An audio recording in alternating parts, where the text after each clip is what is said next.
السلام علیکم میری پیاری سی یوٹیوب فیملی، کیسے ہیں آپ سب؟ امید ہے کہ آپ سب ٹھیک ہوں گے۔ الحمدللہ میں بھی ٹھیک ہوں۔ اللہ کرے آپ جہاں بھی رہیں خوش رہیں، ہنستے اور مسکراتے رہیں۔ اسی پیاری سی دعا کے ساتھ آج کے ولاگ کا سٹارٹ کرتی ہوں۔ ادھر جی میں جا رہی ہوں اپنی کزن کے گھر، اور یہاں پہ ہم اپنی کزن کے گھر پہنچ چکے ہیں۔ میری کزن یہاں پہ پیٹ پوجا کا جو ہے بندوبست کر رہی ہے۔ اتنے دنوں سے میری آپ لوگوں کو پرانی ویڈیوز دیکھنے کو مل رہی ہوگی، کیونکہ میری طبیعت کافی خراب رہی ہے۔ اب آگے کچھ بہتر ہے تو سوچا فریش ویڈیو بنا کے اپلوڈ کروں۔ سبھی میرے بہن بھائی پوچھ رہے تھے کہ سسٹر یہ کیا آپ نے مکان چینج کر لیا ہے، یہ کون سے گھر کی ویڈیوز ہیں، کیسی ہے؟ تو جی وہ میں پرانے گھر میں جہاں رہتی تھی نا کافی ٹائم پہلے، وہاں کی میری بنی ہوئی ویڈیوز تھی جو میں آپ لوگوں سے شیئر کر رہی تھی۔ اور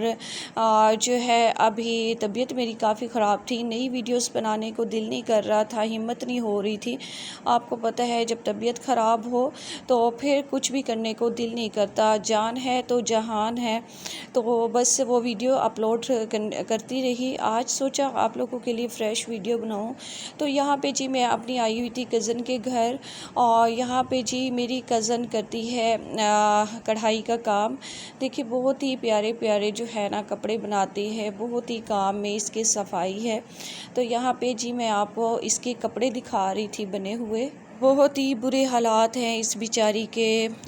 بس میں جو ہے نا اس کے دکھ سکھ بانٹنے آ جاتی ہوں۔ جیسے میں ہوں تو جیسے یہ ہے، یہ تو بیچاری مجھ سے بھی زیادہ دکھی ہوتی ہے، کیونکہ اس کی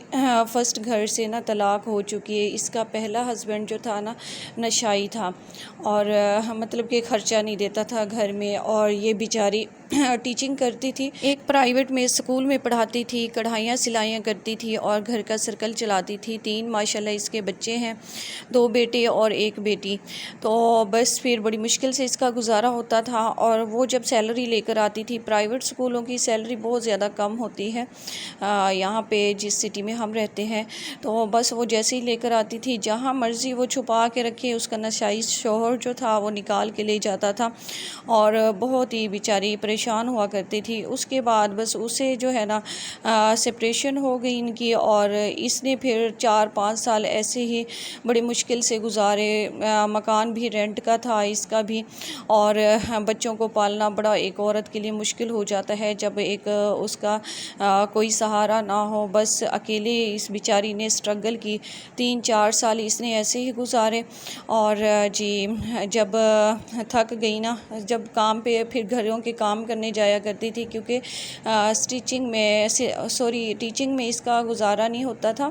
اور بس گھروں کے کام کر کے بچوں کا پیٹ پالتی تھی، سارا دن گھروں کے کام کرتی تھی، شام کو آتی تھی تو کبھی بچوں کو کرنٹ لگ گیا، تو کبھی کسی نے ایک دوسرے کو مارا، بچوں نے، چھوٹے چھوٹے بچے تھے، تو بس کبھی کس کا خون نکلا ہوا، کبھی کیا ہوا کبھی کیا، تو واپس آتی تھی تو بہت زیادہ روتی تھی۔ تو بس تنگ آ کر اس نے پھر اور شادی کی تو وہ بھی بے غیرت سا نکلا، وہ بھی مطلب کہ ایسی اذیت دے رہا ہے کہ بس بیچاری بہت زیادہ پریشان ہے۔ ابھی بھی وہی اس کے حالات ہیں، پہلے سے بھی بدتر ہیں بیچاری کے حالات۔ جب اس کی سیکنڈ جو ہے ہسبینڈ سے شادی ہوئی تو بس پہلے تو بڑے سہانے خواب دکھاتا تھا کہ تمہارے لیے یہ کر دوں گا، وہ کر دوں گا، تمہارے بچوں کا باپ بن کے دکھاؤں گا، سگے باپ سے بھی بڑھ کر پیار دوں گا، اور تمہارا بہت زیادہ خیال رکھوں گا، بچوں کا بہت زیادہ خیال رکھوں گا۔ بس وہ یہ سوچ کر اس نے شادی کی کہ چلو میں تو ہے اکیلے جو ہے نا مشکل ہے گھر کا سرکل چلانا، بچوں کو پالنا، اور جب کسی کا ساتھ نہ ہو تو بہت زیادہ مشکل ہو جاتا ہے۔ بس پھر اس نے شادی کی، ابھی وہی جو مطلب کہ 5-6 مہینے وہ ٹھیک رہا، ابھی اتنا ذلت کی اس کی زندگی بنائی ہوئی نا اس نے، اس کے بچوں کی بھی اور اس کی بھی۔ بچے تو اتنے سہمے ہوتے ہیں، جب وہ کام سے گھر آتا ہے نا تو بچے سہمے ہوتے ہیں، ایک کونے میں بیٹھے ہوتے ہیں۔ میں کئی بار جاتی ہوں نا تو ان کے حالات دیکھ کے مجھے دکھ لگتا ہے کہ دیکھو بچوں کا کیا قصور ہے اس میں، ماں نے تو سوچا لیکن یہ ہے کہ اگلا اتنا وہ اذیت ناک بنائی ہوئی نا ان کی لائف، بچوں کی بھی اور اس کی بھی، بچے سہمے ہوتے ہیں۔ اس میں سے بھی ایک اس کا بیٹا ہو گیا، ابھی تو اس بیٹے کو بھی اس کے پاس نہیں رہنے دیتا کہ میں تمہارے پاس کیوں رہنے دوں، اپنی ماں کے گھر جا کے چھوڑ کے جاتا ہے کام پہ، صبح جاتے ہوئے 8 بجے جب وہ جاتا ہے 8-9 بجے تو وہ چھوٹے بیٹے کو اپنے کو لے جاتا ہے، اپنی ماں کے گھر چھوڑتا ہے، پھر وہ ادھر چلا جاتا ہے شاپ پہ، اور جب واپس آتا ہے تو پھر وہ اپنے بیٹے کو لے کر آ جاتا ہے۔ بہت ہی مطلب کہ روتی ہے جب بھی میں جاتی ہوں نا، بس دل ہلکا کرتی ہے، مجھے بتاتی ہے اپنے دکھ سکھ، تو بس دکھ سا لگتا ہے کہ بندہ کیا کر سکتا ہے، اور کیا کرتا ہے، خرچہ دینا اس نے بند کر دیا ہے۔ اس کو کہتا ہے بس اپنے بچے خود پالو، میں کیوں خرچہ دوں۔ پھر یہ کہتی ہے بھی شادی کیوں کی تھی جب خرچہ ہی نہیں دینا تھا، جب بچے میں نے خود ہی پالنے تھے،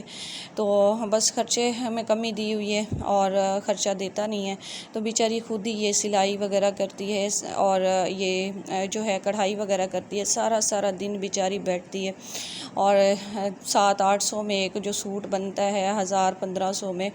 وہ تقریباً اس کو 10 دن لگ جاتے ہیں بناتے ہوئے، اور 10 دنوں بعد جو ملتا ہے وہ تو ایک دن کا، آج کا اتنا مہنگائی ہے کہ ایک دن کا خرچہ بھی بڑا مشکل سے ہوتا ہے 1000-1500 میں، تو بس بیچاری کے ایسے حالات چل رہے ہیں، اور ساتھ میں بیچاری بیمار رہنے لگی، بیچ میں آپریٹ اس کا ہوا بچے دانی کا، اور بچے دانی ڈاکٹر نے نا اٹھا لی، بچے دانی ختم کر دی، تو اس کے بعد تو ابھی اور اس کی اذیت ناک زندگی بنا دی ہے نا اس آدمی نے کہ اب تو تم میرے کسی کام کی بھی نہیں رہی۔ پتہ نہیں ایسے لوگ کیوں کرتے ہیں، پہلے سہانے خواب دکھاتے ہیں، بعد میں کہتے ہیں تم تو میرے کام کی نہیں رہی، تمہاری تو یہ اوقات تھی، تمہاری تو یہ ہے، تمہارے تو وہ ہے۔ ایسے نہ جانے کیوں کرتے ہیں ایسے مرد۔ کوئی اس کے گھر آ جائے تو وہ بھی اس کے لیے بڑا تماشا بناتا ہے کہ کیوں آئی ہے یہ عورت تمہارے گھر، کس لیے آئی ہے، کیا کرنے آئی ہے،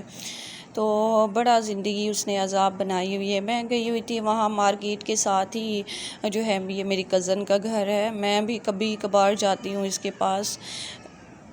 کہ چلو جو ہے نا مل لوں، کیونکہ تب بھی میں جاتی ہوں جب مارکیٹ کا چکر لگتا ہے، تو بس اس ٹائم جاتی ہوں جس ٹائم اس کا شوہر گھر نہ ہو، تو بس خوف سا رہتا ہے کہ آ جائے تو اس کو کچھ بول نہ دے۔ بس میں پھر تقریباً 2-3 گھنٹے ہم وہاں بیٹھے ہیں، اور اس کے بعد مجھے مارکیٹ میں کام تھا، میں نے اپنی رنگ بنوانی تھی، جو ہے نا نگ تھا میرے پاس کافی ٹائم سے، تو وہ پہنا نہیں تھا، تو میری نا پہلے جب میں پہنتی تھی تو اس کے اثرات اچھے تھے اور اچھی فیلنگز آتی تھی، تو بس بیچ میں بہت زیادہ ابھی بیمار پڑی ہوں نا، تو سوچا وہ نگ دوبارہ سے میں پہنوں، تو بس وہ میں سیٹ کروانے گئی تھی، اور وہ سیٹ کروا رہی تھی، اس کے بعد جی میں واپس آ گئی گھر، اور شام کپڑے ڈھیر لگے ہوئے تھے، تو بس وہ پھر میں نے کپڑے دھوئے ہیں۔ بیچاری کے 3 بچے تھے، 2 بیٹے اور 1 بیٹی، ایک بیٹا بھاگ جاتا ہے ادھر باپ کے ساتھ، سارا دن نشائی کے ساتھ گھومنا، آوارہ سا ہو گیا ہے، ہاتھ میں نہیں آتا، کئی بار اس کو چوری شوہر سے جاتی ہے کہ لے آؤں میں اس کو صحیح کروں، روتی ہے اس کے پیچھے، اس کا شوہر کہتا ہے کہ ضرورت نہیں ہے ایسے بچے کے پاس جانے کی، یہیں پہ رہو، لیکن ماں کا دل ہے نا، ماں کا دل نہیں وہ مطلب ہوتا، تو بس 2 بچے ابھی اس کے پاس ہیں، 1 بیٹا اور 1 بیٹی، بس وہ بھی بیچارے بڑی مشکل سے لائف گزار رہے ہیں، جب ذہن پہ دباؤ چھوٹے بچوں پر، مجھے لگتا ہے وہ بیچارے ذہنی مریض ہو جائیں گے اسی طرح۔ بس میں تو یہی کہوں گی اللہ ہی رحم کرے ایسے بچوں پر، اور اللہ ایسے مردوں کو ہدایت دے، اور کافی عورتیں بھی ایک جگہ پہ ٹھیک نہیں ہوتی، تو اللہ ایسی عورتوں کو بھی ہدایت دے۔ یہاں پہ میں اپنی بیٹی کو ہوم ورک کرا رہی تھی اسکول کا، اس بار جب میں گئی ہوں نا، تو اس کے ہسبینڈ کا نا جنرل سٹور ہے، چوڑیاں وغیرہ اور اس طرح کے کاسمیٹک کی شاپ ہے، تو گھر میں کچھ چوڑیوں کے ڈبے رکھے ہوئے تھے، تو اس نے اٹھا کے نا ایک چوڑی کا وہ پہن لیا، جو آپ کو نظر آ رہی ہوگی، روٹیاں پکا رہی تھی تو پہنا تھا نا، تو ایک سیٹ نے چوڑیوں کا پہن لیا، تو اس پہ اس کا وہ حشر کیا کہ نہ کرنے والا تھا، تم نے پوچھے بغیر چوڑیاں پہنی کیوں، تم نے ایسا کیا کیوں، تم نے پہن کے کس کو دکھانی ہے ہے, کیا کرنا ہے تم نے پہن کے؟ تو کہتی بس تمہیں دکھانے کے لیے پہنی ہے، تو کیا ہو گیا اس میں؟ کہتے نہیں، اس کے تم چارجز کرو گی، اس کے تم مجھے 500 روپے دو گی تب بھی تم نے چوڑیاں بھی پہن لی ہے۔ کہتا اچھا چوڑیاں اتار لو، میرے پاس تو پیسے نہیں ہیں، اس کی بیوی کہتی۔ تو کہتا کہ نہیں، چوڑیوں کے ابھی پیسے دینے پڑیں گے، پہن کے تم نے خراب کر دی ہے میری چوڑیاں، تو چوڑیوں کے پیسے دو۔ اللہ معاف کرے، پتہ نہیں کیسے کس قسم کا یہ مرد ہے۔ بس میں تو سن کے بہت زیادہ پریشان ہوئی، دکھ لگا مجھے، لیکن کیا کر سکتے ہیں ہم۔ ادھر جی ولاگ کا اینڈ ہوتا ہے۔ جاتے جاتے اپنی بہن کو اپنی دعاؤں میں یاد رکھیے گا۔ ملتے ہیں نیکسٹ ولاگ میں۔ اللہ حافظ۔